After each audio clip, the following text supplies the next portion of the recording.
melakukan observasi di dalam kelas ya Pak ya. Nah sebelum melakukan observasi di dalam kelas, saya ingin melakukan praobservasi dulu terlebih dahulu kepada Bapak karena biar nanti kedepannya berjalan lebih lancar ketika observasi ya Pak ya. Nah kira-kira pelajaran apa sih yang akan dilaksanakan nanti Pak? Ya, yang akan dilaksanakan yaitu tentang perkembangbiakan hewan ya. Perkembangbiakan ya hewan. Biakan hewan ya kan berarti pelajaran mata pelajaran IPA ya. Atau pelajaran IPA.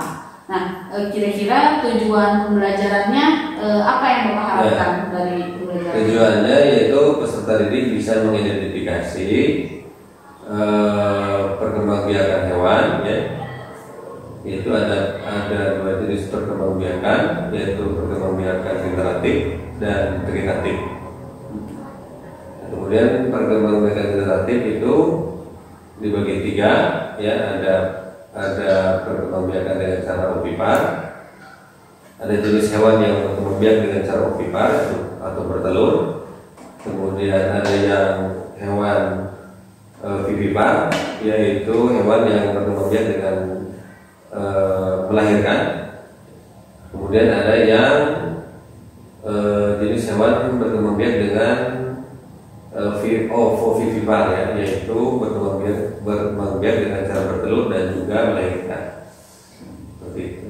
Jadi nanti harapannya tujuan belajarnya itu siswa mampu mengidentifikasi atau mengetahui ya Pak ya, membedakan perkembangbiakan vivipar, ovipar dan ovipar ya.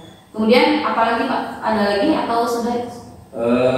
Tadi ya anak-anak supaya bisa mengidentifikasi perkembangbiakan hewan dan menyebutkan contoh ya hewan mana yang berkembang biak dengan cara bertelur, hewan apa saja yang melahirkan apa saja, kemudian hewan yang bertelur dan beranak apa saja ya contoh-contohnya. Nah, untuk mencapai tujuan pembelajaran Bapak tadi itu, kira-kira ada area pengembangan yang ingin dicapai dari dalam diri Bapak itu apa saja sih Pak? Yang ingin dikembangkan? Yang ingin dikembangkan yaitu yang pertama yaitu pengelola kelas ya. Guru harus bisa mengelola kelas. Kemudian kemampuan menjelaskan ya. Jadi guru harus bisa menjelaskan sejelas-jelasnya dan bisa dipahami oleh murid gitu ya, materi yang akan disampaikan. Nah, kemudian tadi kan Bapak ingin mengembangkan pengelolaan kelas ya Pak ya, kemudian kemampuan menjelaskan. Nah kira-kira nih strategi yang sudah Bapak siapkan itu apa saja gitu Pak? Ya, yang pertama yang saya siapkan yaitu mencari materi-materi mulai dari kajian literatur, kemudian mencari juga dari sumber-sumber di media ya, di YouTube atau menyiapkan bahan pendukung pembelajaran ya, itu di YouTube atau di Google ya. Itu banyak materi-materi yang bisa kita ambil dan kita sampaikan. Baik, kalau gitu Bapak berarti nanti kita tinggal melakukan observasi ya Pak ya. Insya Allah mungkin besok ataupun nanti kita akan melakukan observasi. Terima kasih Pak atas waktunya. Assalamualaikum warahmatullahi wabarakatuh. Waalaikumsalam. Baik, assalamualaikum warahmatullahi wabarakatuh. Waalaikumsalam warahmatullahi wabarakatuh. Awali kegiatan pembelajaran seperti biasa, pertama dipimpin oleh rekannya. Silakan. Kita berdoa.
akan membahas, kita akan belajar tentang perkembangbiakan hewan ya.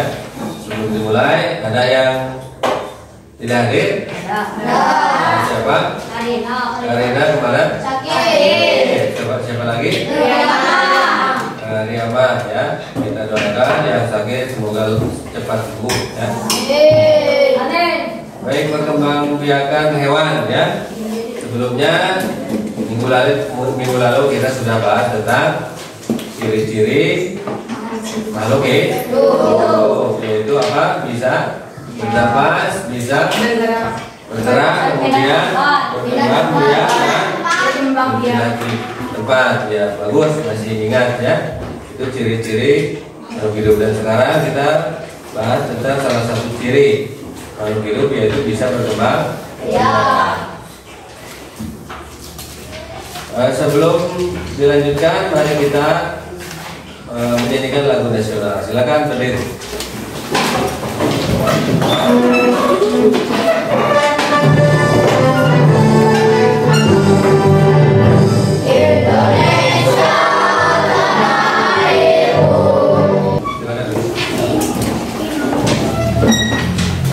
Baik, bagaimana perasaan kalian hari ini? Baik. Ada yang sedih? Ya. Ada yang sakit? Alhamdulillah ya. Masih semangat? Ya. Coba akan bacakan tujuan pembelajaran kita hari ini, yaitu yang pertama melalui pengamatan video atau teks bacaan atau gambar. Peserta didik mampu mengidentifikasi cara perkembangbiakan hewan secara ovipar, dan ovovivipar serta manfaatnya dengan benar. Kemudian yang kedua, melalui kegiatan diskusi, peserta didik mampu menyampaikan cara perkembangbiakan ovipar, vivipar, dan ovovivipar serta manfaatnya melalui peta pikiran dengan benar. Ya, silakan kalian simak video ini ya.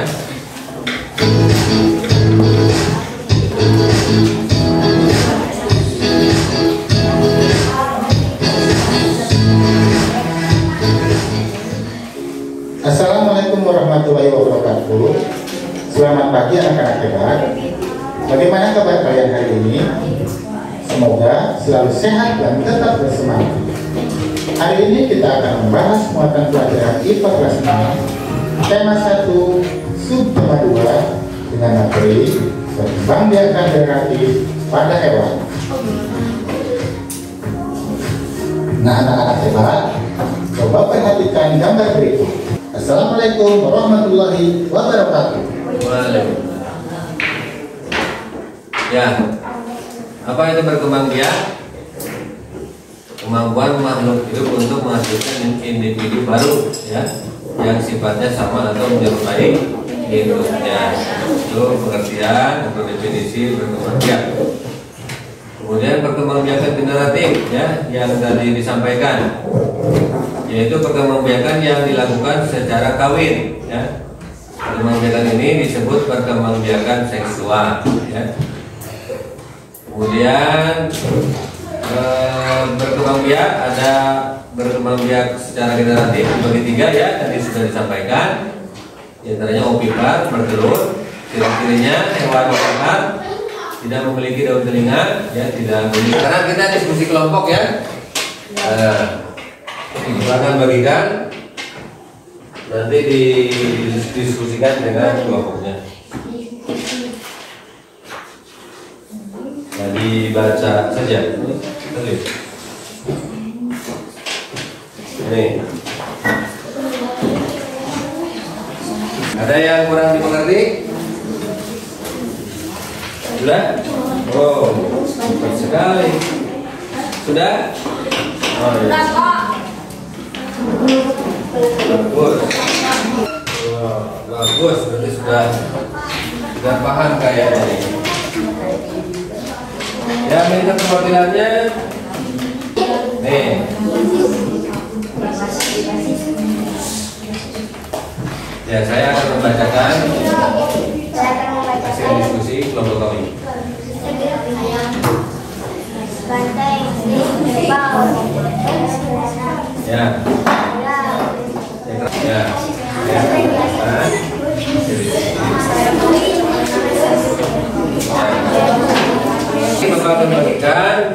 didiskusikan. Dan sebelum diisi, dibaca, diisi, ini keluar, ini contohnya, ya, ini jelas. Tidak dibacakan, Saya akan bacakan sambil diskusi.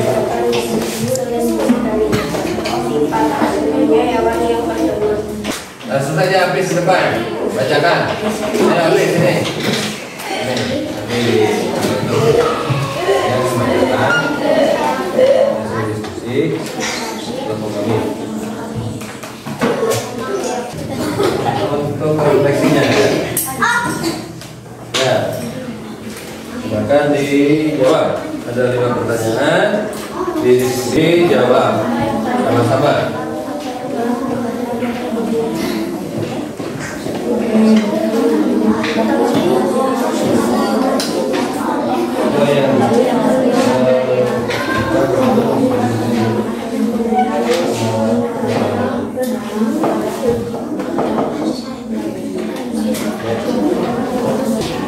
Dibacakan Nabila.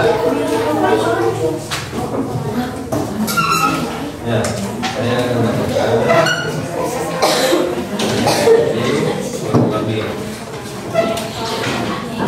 Kompak ya. Saya kira kalian sudah bisa memahami ya. Kita simpulkan pembelajaran hari ini yaitu tentang perkembangbiakan hewan. Ada berapa? Ada 2 jenis perkembangbiakan, yaitu dengan cara generatif dan generatif dibagi 3. Ada yang ovipar, bertelur, ada yang ovipar, beranak, ada yang bertelur dan ya. Kita cukupkan pembelajaran hari ini ya. Mudah-mudahan bermanfaat dan mudah-mudahan ya dipelajari lagi, dibaca kembali di rumah ya. Demikian, terima kasih pembelajaran hari ini. Assalamualaikum warahmatullahi wabarakatuh.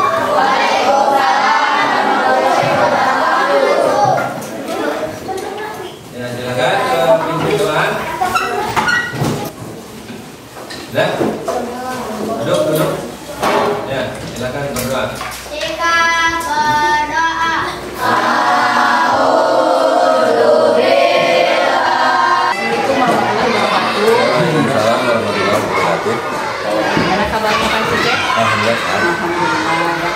Alhamdulillah kemarin kita sudah melaksanakan kegiatan observasi ya Pak ya di kelas. Sebelumnya juga kita sudah melaksanakan kegiatan observasi. Nah di sini mungkin sekarang kita akan melakukan kegiatan pasca observasi ya Pak ya. Mungkin ada beberapa sedikit pertanyaan dari saya. Kita sharing-sharing mengenai kegiatan observasi kemarin. Itu jika saya boleh tahu ya Pak ya, kira-kira kemarin itu tujuan pembelajaran yang Bapak capai itu dalam kegiatan belajar mengajar itu apa Pak? Ya, tujuan pembelajaran kemarin itu yaitu yang pertama peserta didik mampu mengidentifikasi perkembangbiakan hewan ya.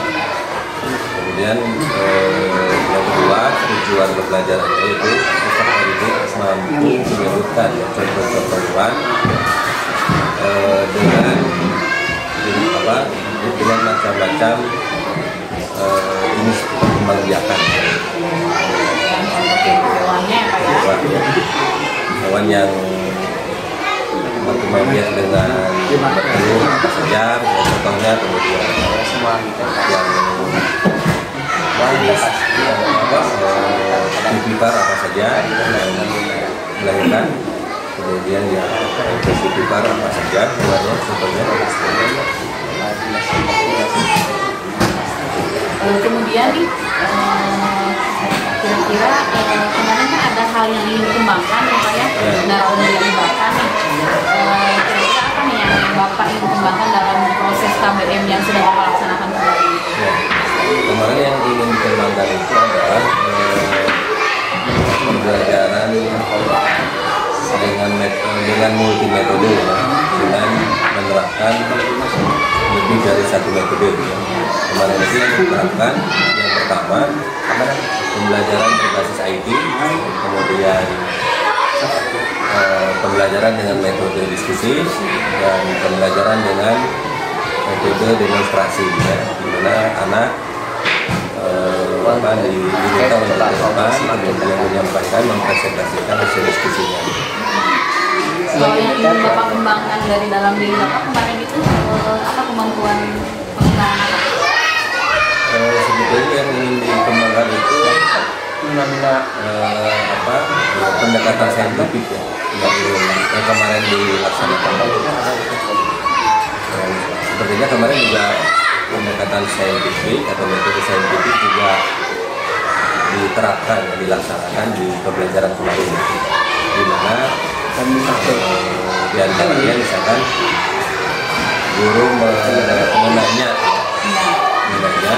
murid pengetahuan awal, barangkali murid sudah tahu materi yang harus dijelaskan. Kemudian menurut Bapak hal-hal apa nih yang sudah baik pada diri Bapak dalam terkait proses pembelajaran yang kemarin dilaksanakan? Yang sudah baik, saya kira penerapan multimetode.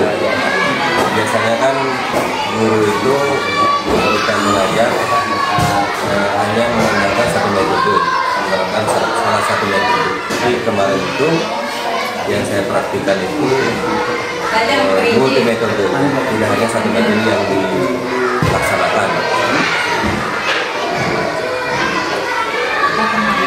Nah, kemudian menurut Bapak nih kira-kira apakah tujuan pembelajaran yang Bapak rencanakan sebelumnya itu ketika Bapak menyelesaikan observasi apa ya? Apakah sudah tercapai ketika kemarin observasi kelas? Apakah ini sudah mampu? Saya kira tercapai ya, karena saya melihat anak-anak mayoritas memahami pembelajaran atau materi yang disampaikan, tema yang disampaikan anak-anak. Saya kira hampir semua mayoritas memahami materi yang diajarkan. Saya kira tercapai. Dilihat dari hasil. Dilihat dari hasil kemarin itu hasil diskusi, mayoritas menjawab benar hasil diskusi itu. Mereka mampu mengidentifikasi, menyebutkan nama-nama hewan serta kelompok hewan dengan perkembangbiakan generatif. Kalau hal yang Bapak perlu diperbaiki dalam KBM yang perlu diperbaiki, ya sepertinya memang karena memang potensi anak itu berbeda-beda, maka pembelajaran dengan berdiferensiasi itu harus juga diperhatikan, harus juga dilaksanakan, karena memang walaupun mayoritas memahami materi ajar, tapi ada beberapa siswa yang kurang memahami atau tidak memahami. Terlihat ketika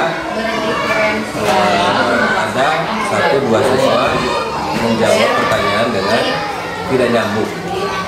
Artinya mungkin mereka tidak fokus dalam menyimak materi ajar. Kira-kira nih hal atau langkah apa nih yang akan Bapak lakukan untuk mengatasi kesulitan permasalahan yang barusan Bapak? Ya, menyikapi ya, menyelesaikan masalah yang kemarin itu, ya sepertinya harus diterapkan pembelajaran berdiferensiasi, di mana memang kita memberikan pembelajaran materi ajar dengan memperhatikan bahwa anak itu berbeda. Dari 32 anak itu tentu tidak sama kemampuan mereka, kecerdasan mereka, dan masalah yang dihadapi oleh masing-masing peserta didik. Makanya memang pembelajaran berdiferensiasi harus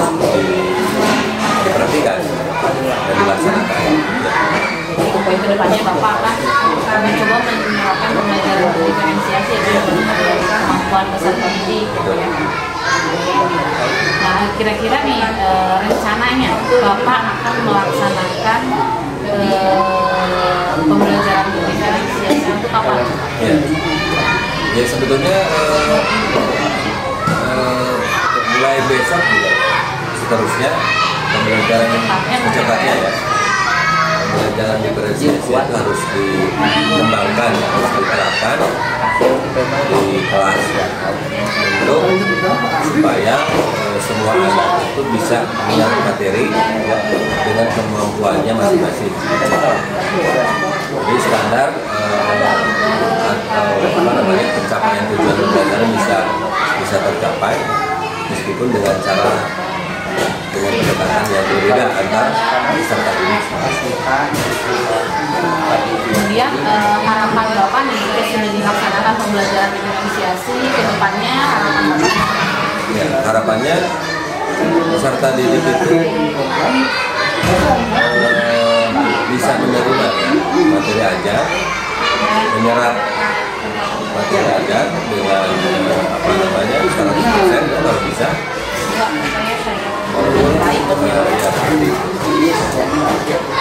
Peserta didik bisa mencapai, bisa menguasai tujuan pembelajaran yang sudah ditetapkan. Itu harapannya seperti itu.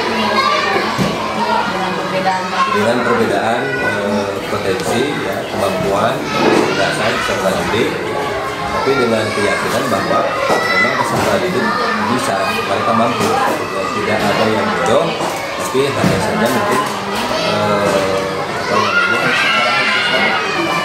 cara penerapan berbeda. Barangkali itu tidak lagi.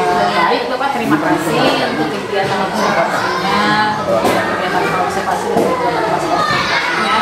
Mudah-mudahan bermanfaat bagi Bapak pesertanya dan khususnya bagi peserta didik ya Pak akhirnya, karena tujuannya memang untuk peserta didik. Jadi kita belajar lebih baik dengan peserta didik. Mungkin itu Bapak. Terima kasih. Sama-sama. Waktunya. Assalamualaikum warahmatullahi wabarakatuh. Waalaikumsalam.